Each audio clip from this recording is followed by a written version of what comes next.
Até o século X a.C., ainda não existia o dinheiro.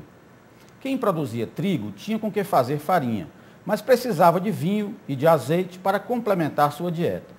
Então, trocava o trigo que acumulava, negociando com aqueles que plantavam uvas ou colhiam azeitonas e precisavam comer pão. Assim por diante, todos os produtos eram objetos de escambo, que era a permuta direta de umas coisas pelas outras.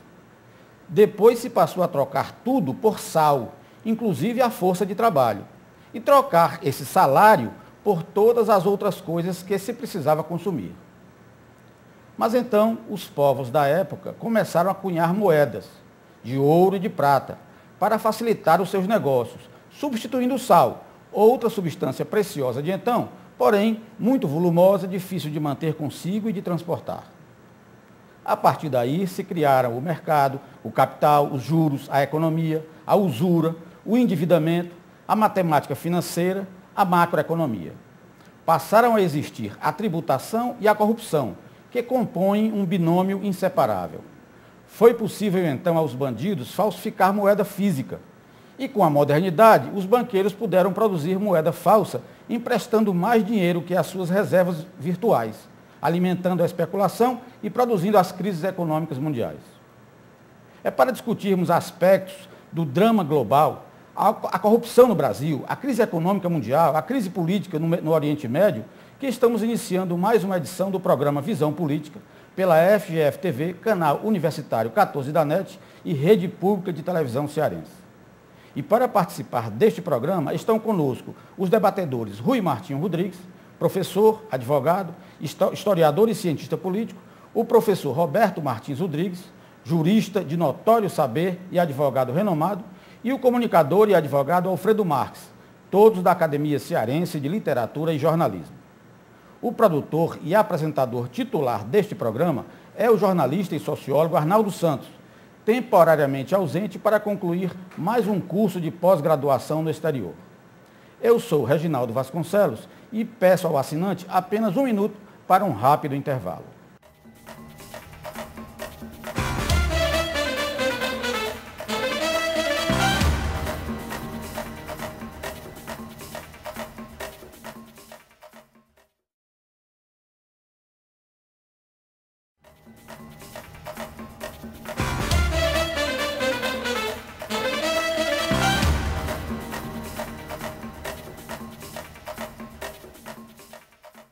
Estamos de volta para o primeiro bloco do programa Visão Política, pela FGF-TV, canal universitário 14 da NET e rede pública de televisão cearense. Hoje nós vamos debater sobre a crise econômica mundial, a corrupção no Brasil, a crise política nos países do Oriente Médio. E eu vou iniciar o programa fazendo aqui a primeira provocação ao professor Rui Martinho Rodrigues. Professor, há uma tese curiosa, segundo a qual a corrupção se instalou e generalizou no Brasil desde os tempos da colônia, quando ser corrupto era ser patriota. Porque todos os crimes contra a administração pública afetavam a coroa portuguesa. Então a minha pergunta é o seguinte: o senhor não acha que as chamadas elites burguesas são os bodes expiatórios dos atuais corruptos de esquerda, como os políticos brasileiros antigos faziam com os nossos colonizadores? Bom, a corrupção tem sido estudada daquelas 4 vertentes que eu já comentei aqui. Tem a vertente culturalista, que analisa a corrupção a partir dos padrões culturais. Tem a vertente moralista, que analisa a corrupção a partir dos valores éticos da sociedade, o que não se distingue muito da vertente culturalista. E tem a vertente institucional ou institucionalista, que examina as instituições jurídico-políticas que deveriam punir os corruptos ou estabelecer controles que dificultassem a corrupção. E a 4ª vertente é aquela que analisa do ponto de vista político, analisando a ordem política pela qual a sociedade deveria controlar o Estado e vigiar e corrigir as distorções no Estado. Essa alusão à corrupção nos primeiros tempos da colônia, ela aparece largamente na nossa historiografia. Tem até um livro chamado Capitães do Brasil, que faz um histórico detalhado do primeiro bispo, juiz, os caras todos vinham de Portugal já degredados, já porque perdiam posição. Porque parece já tinham, que o próprio espírito da colônia era um pouco, né, era frouxo em matéria de regras, a própria religião se O Sérgio Buarque de afrouxava. Holanda tem um livro chamado Visões do Paraíso, que ele comenta o fato de que realmente no século XVI houve uma ideia de que abaixo do Equador não havia pecado e tal, né? Esse seria o aspecto de longa duração do fator cultural na corrupção. Também o aspecto institucional é de longa duração. Tem o opus magnum do Raimundo Faoro, Os Donos do Poder, ele focaliza os aspectos institucionais do Estado patrimonial burocrático, né? Em que não há uma boa distinção, uma boa diferenciação entre a fazenda pública e o patrimônio particular do gestor. Até porque o patrimonialismo foi uma organização política anterior ao capitalismo, foi medieval, conviveu lado a lado com o feudalismo, sendo que na Península Ibérica, alguns historiadores dizem, não havia feudalismo, havia patrimonialismo, em que havia essa indiferenciação do patrimônio e que se caracterizava porque as relações de poder eram baseadas nas relações pessoais, nas lealdades pessoais e na troca de favores, onde a gratidão entrava como aval dessa troca de favores. E isso já não existe, nós temos uma sociedade de mercado, mas alguns resíduos persistem. A gente ainda pode perceber essa indiferenciação entre a fazenda pública e o patrimônio particular do gestor, como a gente pode perceber também a troca de favores e o caráter personalista dos pactos políticos, né? As próprias alianças não se fazem com base as alianças políticas não se fazem com base em programas partidários. Elas têm por fundamento relações pessoais com as lideranças. Os nossos partidos não são partidos. Geralmente se ataca muito o PMDB, porque o PMDB seria uma federação de líderes regionais. Mas isso se aplica hoje a qualquer partido, né? Então, tem esse lado. Agora, certamente também tem um lado político, né?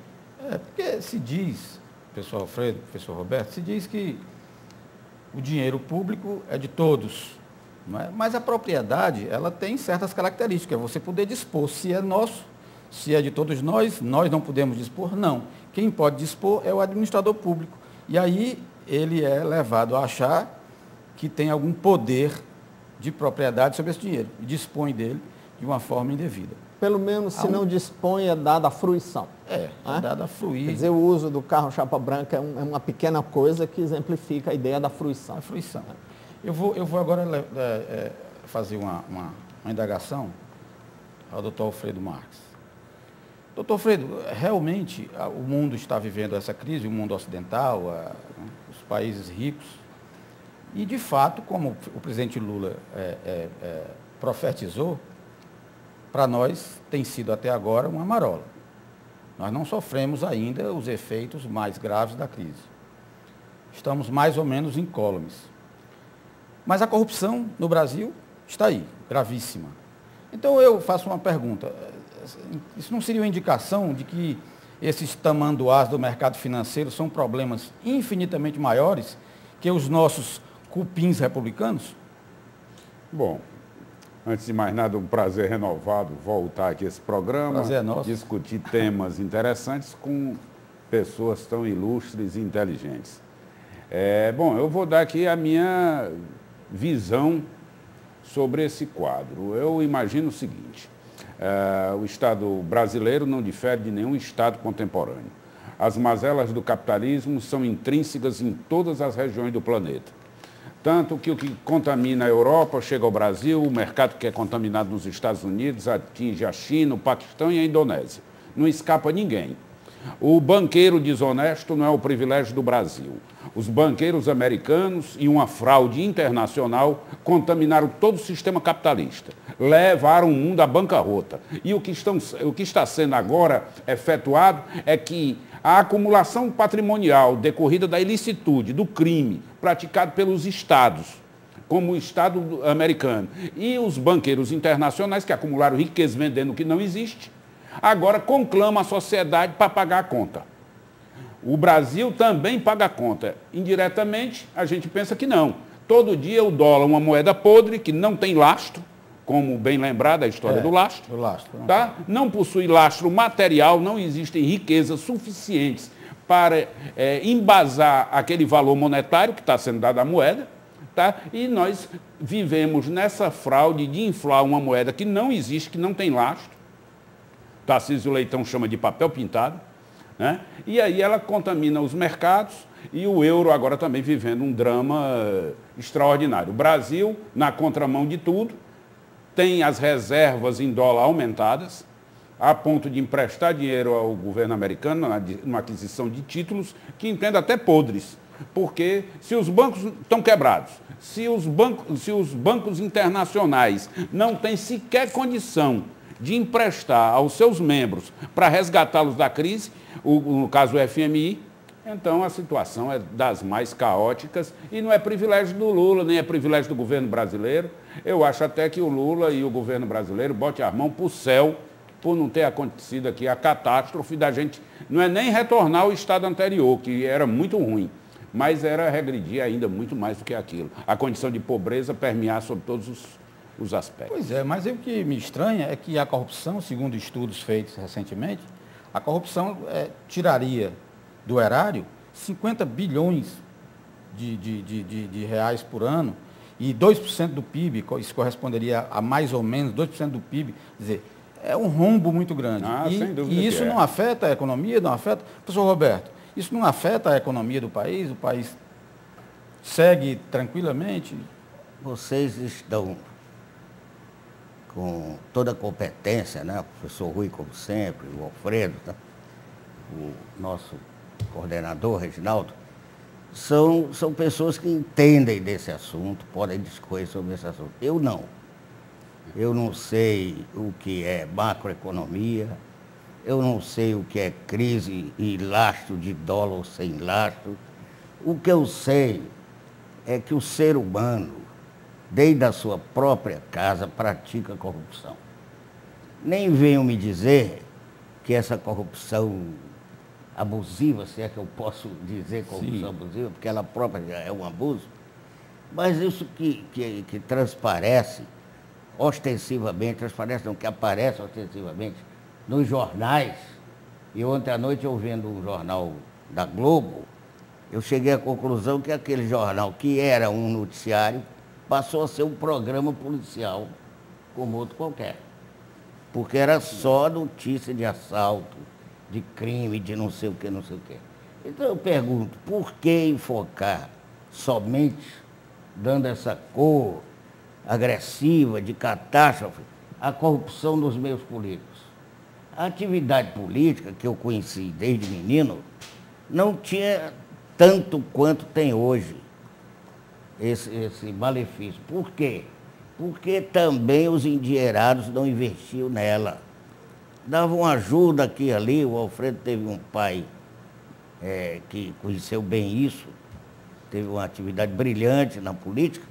Ele sabe, tio, aliás, o Alfredo Márcio. Tio e Almônio. Professor Roberto, mas veja bem, quando esse pessoal do dinheiro começou não só a ajudar os candidatos, mas a disputar eles próprios as candidaturas, o que eles foram fazer lá? Aquilo que eles fazem na vida particular. Negócio. Professor Roberto, nós vamos agora para o intervalo e na volta a gente vai sequenciar.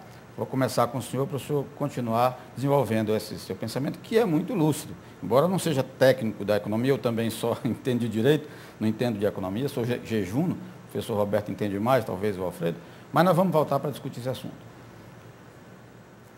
Eu peço ao assinante 1 minuto para um rápido intervalo.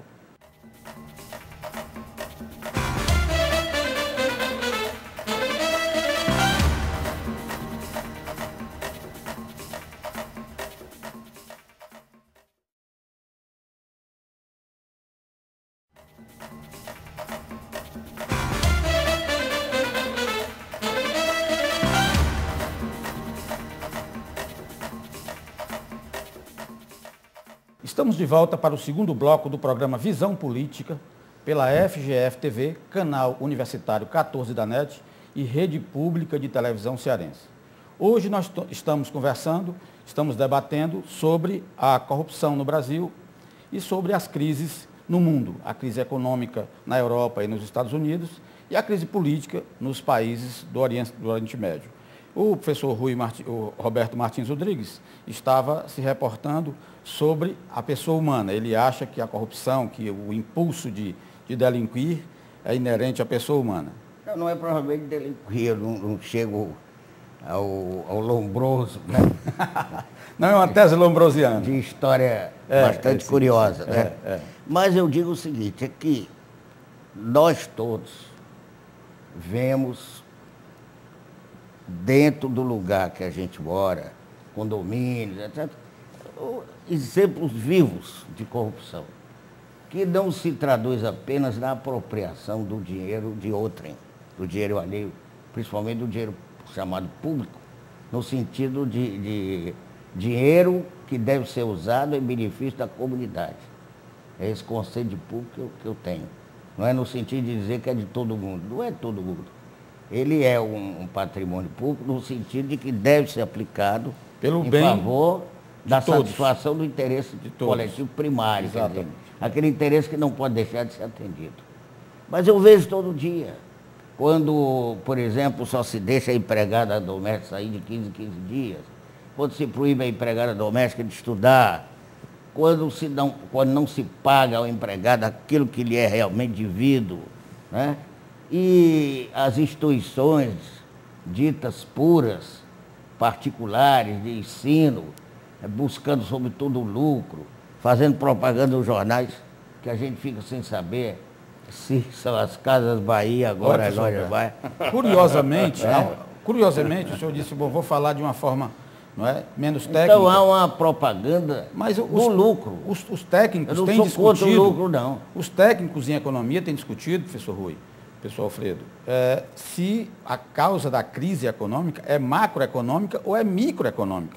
Se a causa não é do indivíduo, da pequena economia que não se comporta bem. Da ganância. Ou se é o erro de quem lida com os mercados financeiros, de quem tenta, os governos que tentam resolver através de medidas, de pacotes econômicos. Eles acham que está na raiz do comportamento das pessoas. Reginaldo, você permite só um adendo? Nós falamos aqui em corrupção na área legislativa, na área executiva, como se o nosso Estado só tivesse 2 poderes. Quando há coisas graves que a gente sabe, próprios membros do Poder Judiciário, como a ministra Helen Grace, né? Helen Calmon.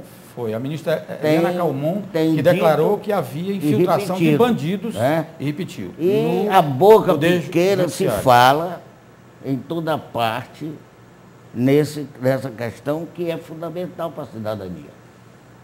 Talvez mais importante ainda do que nos outros setores. Muito mais, porque o Poder Judiciário é aquele a quem a gente recorre já quando está necessitando, não é, do apoio do Estado. O político que está no Executivo, não é, ele não tem aquele compromisso, ele tem um compromisso que todo cidadão tem. Mas o juiz, ele tem que ser honesto, ele isso tem demonstra que ser o quê? Que o partido político, que outro nome tenha, porque eu concordo plenamente com o professor Rui, eu acho que nós não temos partidos. Os programas são muito parecidos, por sinal. Né? Resta saber se aquilo é para valer. E esse negócio, a gente, todos nós, aliás, com raras exceções, votamos no sujeito, na pessoa. Favorece o personalismo, a ausência de programa, a ausência de ideologia. Professor Rui, o que o senhor teria a acrescentar? Bom, aí nós colocamos aqui um leque de aspectos a considerar. Você falou nas raízes microeconômicas da crise. Sem dúvida, há um caminho que se pode analisar considerando esse aspecto. O Weber, quando analisou o desenvolvimento americano no século XIX, ele vinculou isso ao puritanismo. Os puritanos americanos tinham que trabalhar, porque a ociosidade era pecado. Não podiam gastar, porque a dissipação era pecado. E não podiam entesourar, porque o entesouramento era pecado. Então tinham que investir. E tinham liberdade para pesquisar. E parte do trabalho era pesquisar. Isso era uma receita de desenvolvimento. Trabalhar, poupar e investir. Essa é uma receita de desenvolvimento.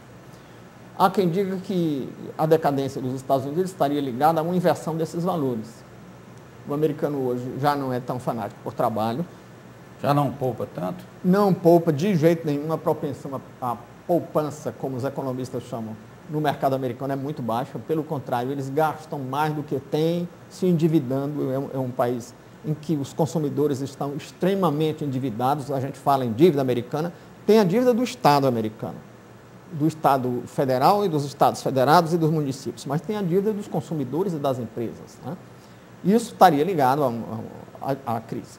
Outro caminho pelo qual se analisa é o das crises cíclicas, os chamados ciclos de Kondratiev, né? Em que há intervalos aí de 30, 40, 50 anos você tem grandes crises, porque um determinado patamar tecnológico permite que se atendam às demandas e permite que a economia cresça. Digamos, você inventa aqui uma máquina a vapor e permite um grande avanço, uma revolução industrial. De repente, essa máquina a vapor já não permite crescer muito. Aí alguém entra com uma outra invenção, com motor de combustão interna, com outra coisa, com máquinas elétricas e tal. Aí é preciso substituir todo o maquinário daquele parque industrial. Isso cria uma demanda por financiamentos, isso leva a uma crise. Aí você teve a grande crise de 1848, que houve quem pensasse que era o fim da economia de livre iniciativa. Então, depois teve outra grande crise em 1898, que o nosso Campos Salles teve que ir à Europa fazer o nosso primeiro empréstimo ponte. Depois teve outra crise em 29, temos essa agora. Então, tem as grandes crises que são ligadas a essas políticas de renovação do patamar tecnológico. Ao mesmo tempo, Aquela do Roosevelt. É de 29, né? 29. Que se prolonga ao longo da primeira metade dos anos 30. Né? De certo modo, essas crises, no intervalo delas, a economia sempre cresce muito mais do que recua durante as crises. Se a economia entre 1898 e 1929 cresceu 100, entre 29 e 36, quando se encerra o ciclo de crise iniciado em 29, ela deve ter decaído aí 20 ou 30. Fica um saldo de 70, começa outro ciclo de crescimento. Mas esse intervalo de prosperidade, e o último intervalo de prosperidade foi o maior de todos os tempos, leva a um certo afrouxamento da vigilância. Há uma economia próspera e muito próspera há muitos anos, aquela geração que viveu a crise anterior passa, não tem mais nenhum político de 1929 vivo, então começam a afrouxar os controles.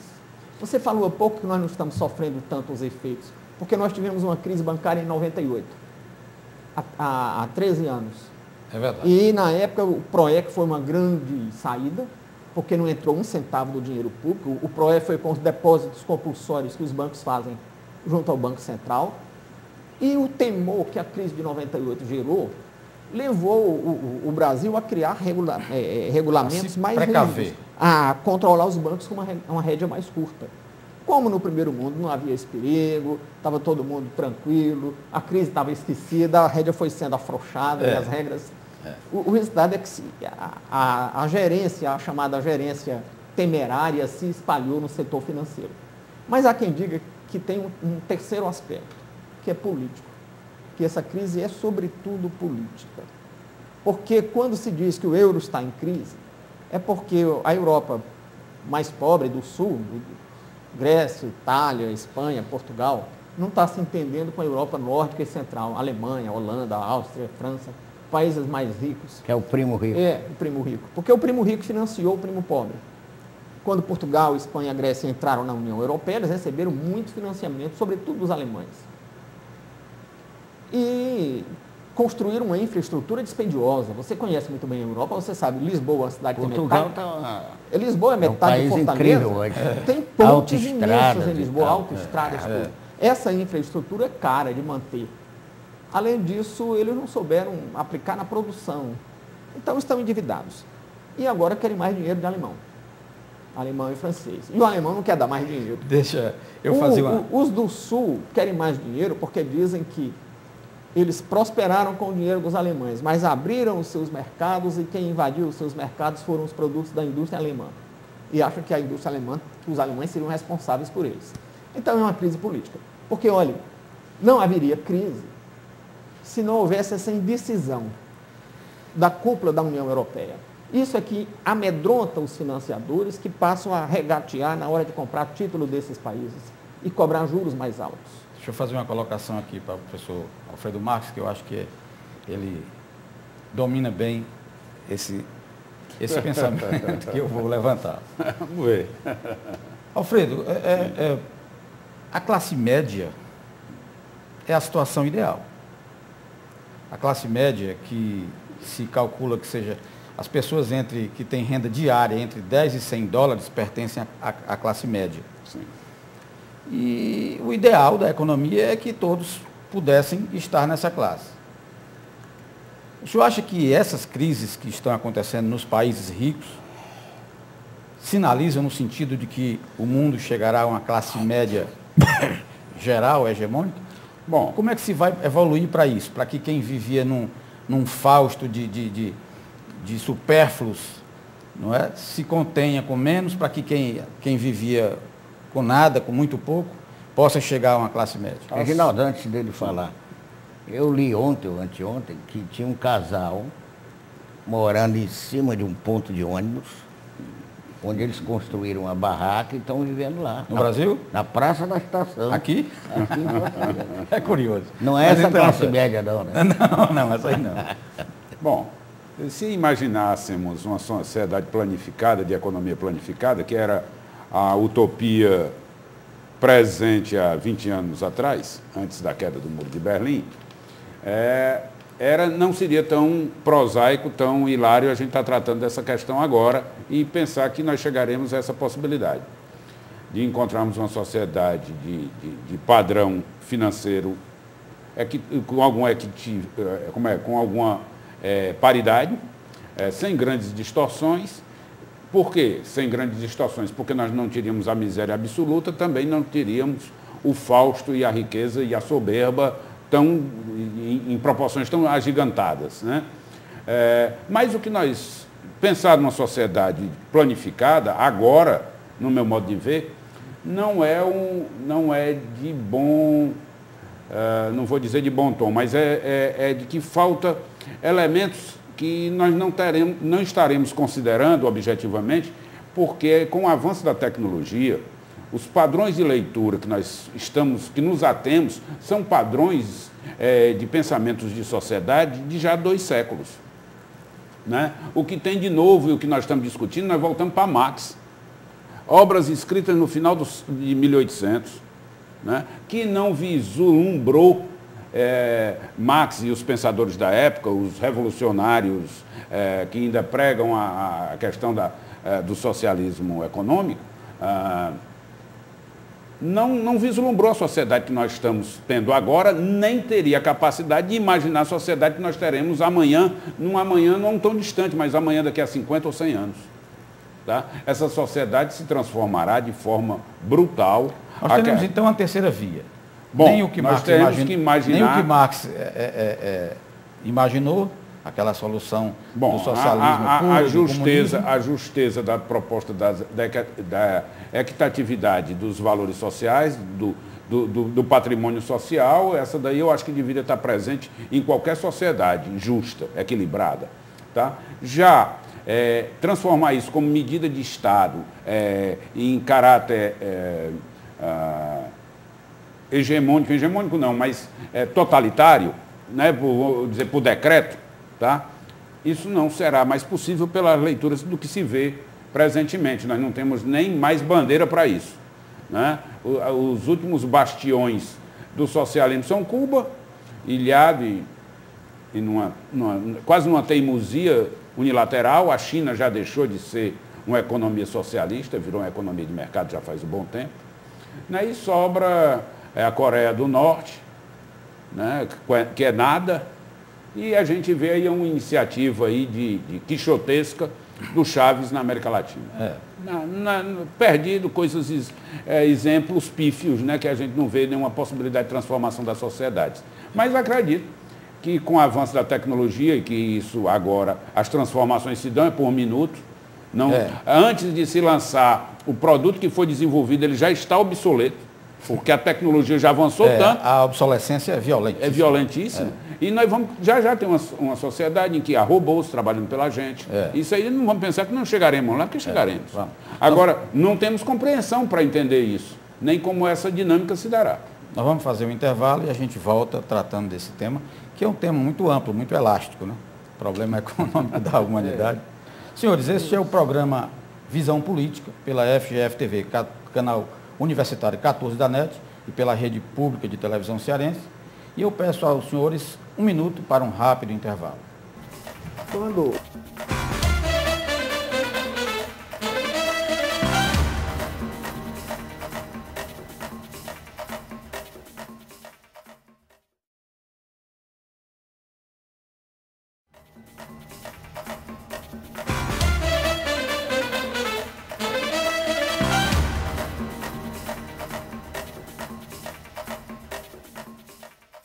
Estamos de volta para o terceiro e último bloco do programa Visão Política, pela FGF-TV, canal universitário 14 da NET e Rede Pública de Televisão Cearense, em que estamos discutindo a crise econômica mundial, a crise política nos países árabes e a corrupção no Brasil.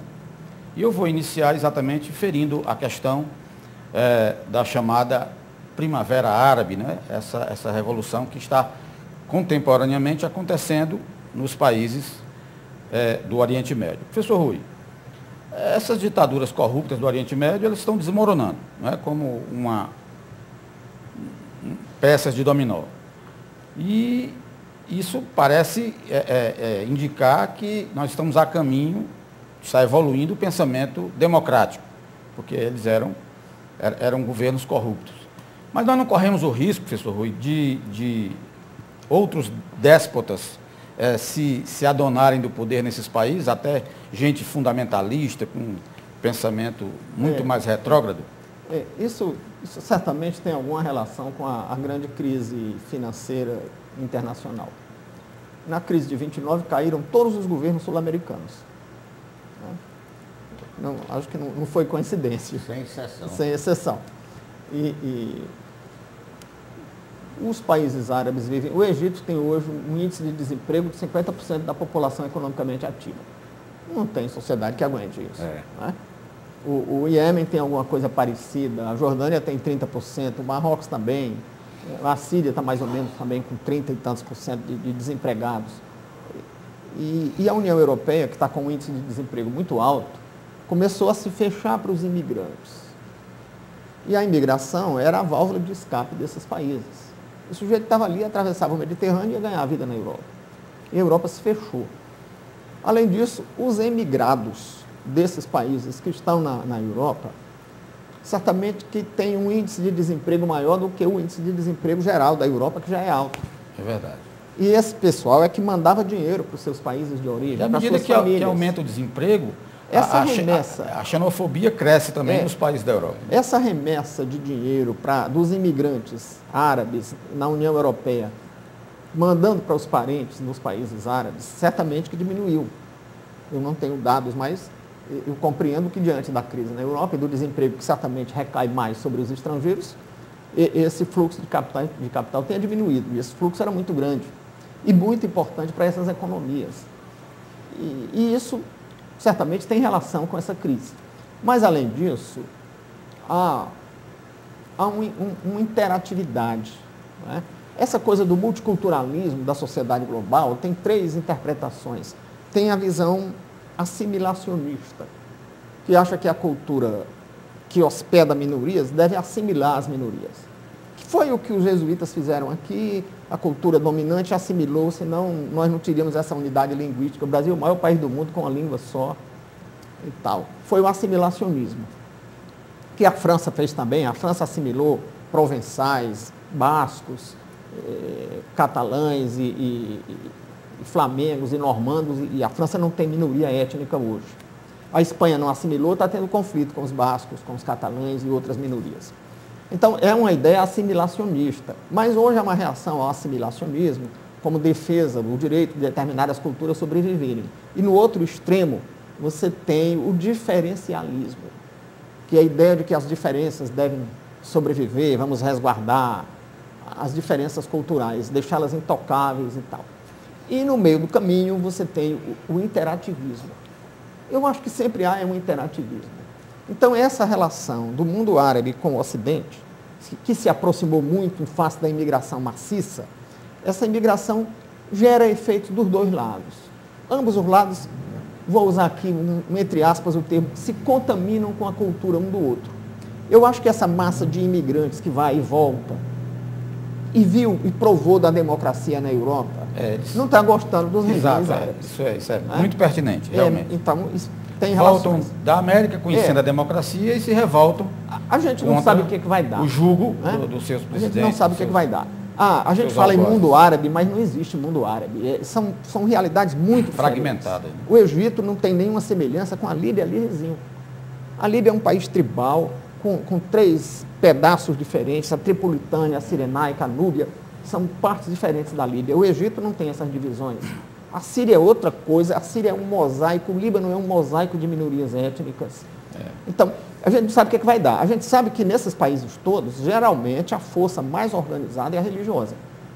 A Irmandade Muçulmana ou alguma coisa semelhante. A Irmandade Muçulmana no Egito e em outros países tem outros nomes. A principal ideologia é a ideologia... Então, havia um temor mística, inicialmente religiosa, de que esses países se transformassem em teocracias. Eu acho que ainda há alguma possibilidade. Há um risco. Mas parece que não é o rumo da Tunísia, embora os islâmicos tenham saído como os partidos mais fortes na Tunísia, até agora não tomaram o poder, não deram um golpe teocrático. Não é? E no Egito, a Irmandade Muçulmana está tendo uma atitude moderada, não sei se é esperando a hora de dar o bote. Professor, e depois dessa sua aula de política internacional, vamos voltar para o Brasil e eu vou perguntar ao professor Roberto o que ele acha da DRU. A presidente Dilma está mobilizando a sua base para que seja aprovada a PEC, que autoriza o governo a gastar até 20% das verbas públicas no que bem quiser e entender. O senhor acha que uma equipe de governo contaminada pela corrupção, de vez em quando, a cada mês cai um ministro, merece essa credibilidade? Eu me oponho a essa expressão que enfatiza que o governo está contaminado pela corrupção. A corrupção, embora bastante anunciada e criticada, é natural, censurada, mas é uma corrupção utópica. Ela está presente, pode-se dizer, em praticamente todos os ministérios, mas ela não envolve os ministérios o todo.